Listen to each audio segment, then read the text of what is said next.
Acholi matie I Lobolaya, Acholi matie Pajo I Uganda,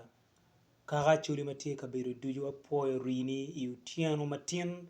Luo TV tie pi Luo Dujo Luo matie kama papat. Ngech matin Luo TV kati kwera ye kwana malet. Meto ke kwaro me Acholi giti kumu matek mada pichol piny ma uchidi ya Acholi malupe kono ki to pa Rwot Alokolum, Rwot Peter Ola ujigi me ario, Rwot Peter Ola ujigi me ario to ke mwaka piera bich wi abiro uto ki Odyat St. Mary's Hospital Lacho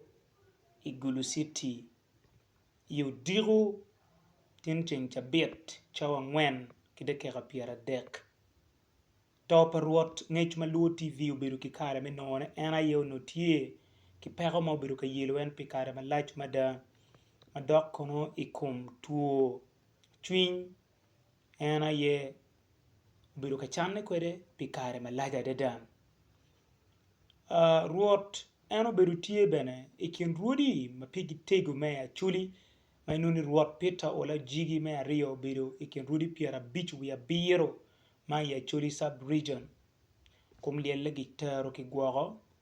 I ot me gwago liel matie Odyat Pamony matie gulu yupti ka wara nyim kit ma omero gi kan keri kume kideo duju man Luo TV bikelo ne ngech duju mano kwago yup me kano kum Rwot wa Rwot pa Alokolum Rwot pa Acholi Rwot pa Luo ngech man lok pa ke kwaro ena ye kono katika umogo bene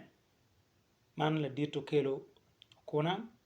wajuni topa Rwot da kelo chiu piny chol piny matek mada kidano ma ye Acholi lubwa pingej mo kere matut an tek kwa Wilfred apoyo